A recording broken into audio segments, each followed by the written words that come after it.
Hello and welcome back. I'm Dr. Marc D. Baldwin, and today I'd like to discuss Romanticism. A late 18th century reaction to rationalism, Romanticism opposes the idea of man as a thinking machine, de-emphasizing reason and emphasizing self-expression. The Romanticist is forever looking for John Keats's unheard melodies of the imagination, the evocative, the suggestive, the mysterious. Romanticism's focus turns away from God toward humanism, with the poet, the artist, as the seer, the visionary, the spokesman for humanity. Romanticism's origins are a complex blend of several historical factors.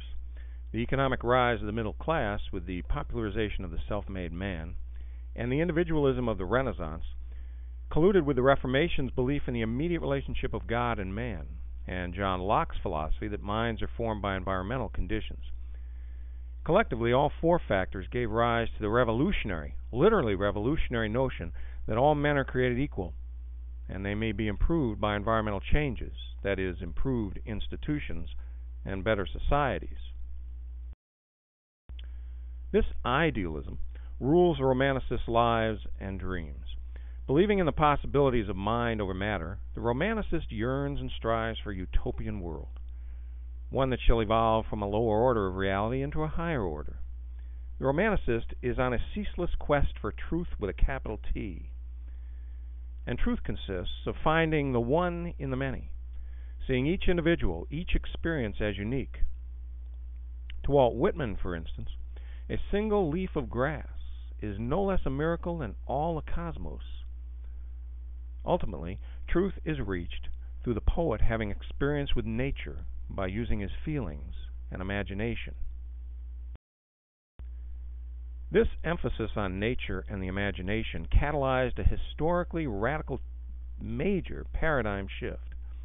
Romanticism is the scene of the split between high art and pop art. Romanticism marks the spot of the onset of C.P. Snow's two cultures, the humanities, which are irrational and ideal, and the sciences, which are rational and real. Being ideal in the Platonic sense, Romanticism is the belief that poetry is an imitation of life. Wordsworth called it the spontaneous overflow of powerful feelings. Yet, in the act of composing the poem, poets must rework, reshape, and temper their feelings. As Wordsworth puts it, the best poetry is created through emotion recollected in tranquility. Samuel Taylor Coleridge taught that poetic composition is the resolution of the contraries of passion and will. Ultimately, trusting your instinct is essential, for the feelings of the heart are more reliable, so the Romanticists believe, than the thoughts of the head. Thus, Wordsworth and the Romantics relocated the source of poetry from the outer to the inner world, making the poet's feelings, not men and their actions, the subject of poetry. Coleridge's organic theory of poetry emphasizes those feelings, positing that, like a seed in the imagination, the idea grows out of itself, self-originating and self-organizing, and all parts are related to the whole. The poet as artist is merely the conduit of the imagination. The 18th century concept of the artist is that he is one with the culture, the cultural spokesman. The artist gives expression in the central consciousness, the spirit of the counterculture, more rebellious and antisocial, no longer fixed in his thinking. The Romanticists operated under Jean-Jacques Rousseau's philosophy. The man is essentially good, and is evil only when corrupted by society's institutions. In his seminal essay in defense of poetry, Percy Bysshe Shelley said that poetry creates anew the universe. Celebrating this new individuality, the first-person lyric poem became a major form. The typical lyric of the Romantic period explores a dichotomous set of oppositions. moving from the real world to the unreal ideal world and back to the real world after learning something and or having been changed. Some of these oppositions include earth, heaven, mortality, immortality, time, eternity, materialism, spiritualism, finite, infinite, known, unknown, and realism versus romance. In a similar vein, the romance novel is more faithful to the feelings of the heart than the cold facts of experience. Always striving for a deeper moral or spiritual truth, the romantic novelist seeks to spiritualize the grossness of real life. The subject of these lyric poems and romance novels is often, as you might imagine, romantic love, which is a reaction against the staid tradition of arranged marriages, of love as a contract. It is a belief that the world of the lovers is a world unto itself. For a perfect example, think of Rose and Jack in the movie Titanic. For all its perceived Hollywoodish blockbuster characteristics and weaknesses, Titanic is nonetheless a supremely romantic, with a capital R, movie. Another primary subject of romantic poetry and prose is nature and its role in the lives of man. Making connections between nature and man, romantic poets strive to better understand and give free rein to their own natures, which are in opposition to society, man's main adversary and enemy. "The world is too much with us," said Wordsworth. "Getting and spending, we lay waste our powers. Little we see in nature that is ours." Thanks to the materialism and mechanism of society and its institutions, man has become blind to the nature around and within him. In nature, the Romanicists saw God, which is unlike previous ages that considered nature to be merely mechanical. The spiritual, not the material, is the true reality.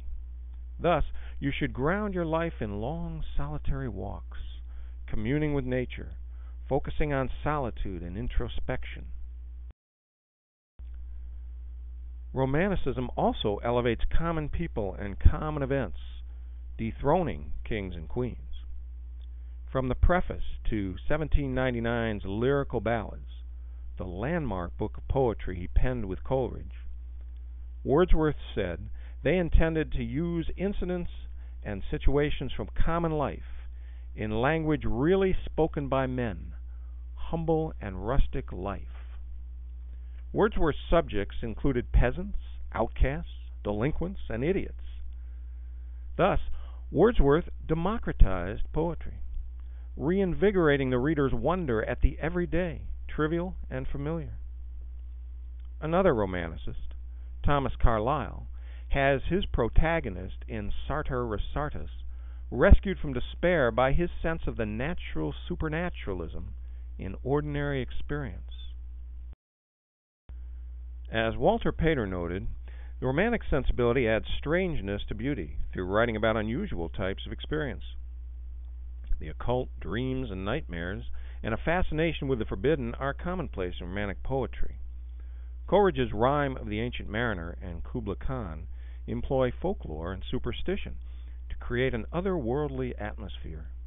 And in America, Edgar Allan Poe's horror stories resonate with dark and supernatural events and characters. Thus, to the Romanicists, the imagination makes the world new again. The act of imagination, as Coleridge argued, requires a leap from merely putting together images to crafting a unified metaphoric design. Imaginative figurative language forms a complete vision, as William Butler Yeats would later assemble with his highly developed symbolism. All of the preceding elements are part of the Romanicist's search for self. Celebrating process and growth, movement and energy, Wordsworth believed that the mind is an agent of the one great mind, that the mind has access beyond sense to the infinite through the imagination.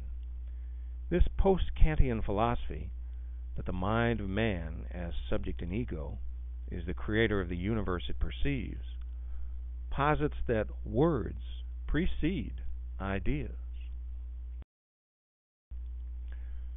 This provocative notion set the stage for the great Russian philosopher of the early 20th century, Mikhail Bakhtin, whose theory of dialogic argues that in dialogue, in speaking, we create the self in myself, both for others and for ourselves. In other words, we as individuals do not exist prior to our own spoken words about ourselves. Interestingly enough, in a very profound sense, America did not exist prior to the thinkers and writers first willing her into being with their words, which then inspired the action of revolution. And Romanticism became the first ism America adopted. Being a rugged, vastly rural and frontier country, the U.S. was tailor-made for romance. However, after the Civil War, the optimism and romantic individualism of Emerson faded into a Darwinian biological and economic determinism. As the esteemed critic Richard Chase contends, the American creative imagination has been shaped by the contradictions and not by the unities or harmonies of our culture. Chase further posits this thesis: American literature is best described as a profound poetry of disorder. American Romanticism differs from British Romanticism in several key aspects. Being a predominantly agrarian society, America had a frontier optimism and sense of unlimited potential for development and even a utopian possibility. The heroism of early Americans in confronting the wilderness head-on permeated the sensibility of poets, philosophers, and the public alike. As Chase notes, although most of the great American novels are romances, most of the great English novels are not. Here's just a handful of concrete examples of Romanticism evident in some of the greatest works of American literature. The historical romances of James Fenimore Cooper, in which he idealizes the primitive, uncorrupted common man. This noble savage appears also in the works of Herman Melville and Mark Twain, who direct their heroes on mythic quests through remote places of the globe and the human mind. Such introspection and interest in the individual fighting a corrupt society is everywhere in 19th century American literature. In Cooper and Emerson and Thoreau, in Hawthorne and Poe and Irving and Twain. Everywhere also is the celebration of nature, natural beauty, and the simple life. American literature at its origins and core is intensely, personally romantic. This radically higher estimation of man's potential, aims, and worth is not without its serious downside. Such hyper-individualism treads dangerously close to the Faustian sin of pride, self-love, megalomania, and narcissism. The darkest characters in Hawthorne, Chillingworth, Poe, you pick 'em, Melville, Captain Ahab, and Twain, the Shepherdsons and Grangerfords, want to be God and don't know their own human limitations. Disturbingly, many artists even boasted of this propensity. The British poet William Blake argued that the mind must reject the material world to create its own world, stating that less than everything cannot satisfy man. Coleridge and Wordsworth believed passionately that the poet collaborates with nature in becoming a creator unto himself. This refusal to submit to God's will and accept your mortal limitations had been considered man's original sin by previous generations. Yet, the Romantics considered this egotism their triumph and glory. Of course, there existed then, and still exists today, a tension between the isms of Romanticism and Realism, which is always right there in the logical mind, attempting to make perfect objective sense of one's stubbornly imperfect and subjective perspective on life. Thus, it should be helpful and fruitful to close this lecture with a succinct comparison of realism and Romanticism. The Romanticist has an artistic and poetic outlook on life, while a realist has a scientific, sociological outlook on life. The Romanticist is subjective, warm, personal, confessional, while a realist is objective, cool, impersonal, and detached. The Romanticist favors intuition and insight, whereas the realist favors laboratory observation. The Romanticist believes in visions, dreams, and questions. The realist wants facts and documentation. The Romanticist is more spiritual, while the realist is more material. The Romanticist is more indefinite and suggestive, whereas the realist is definite and tangible.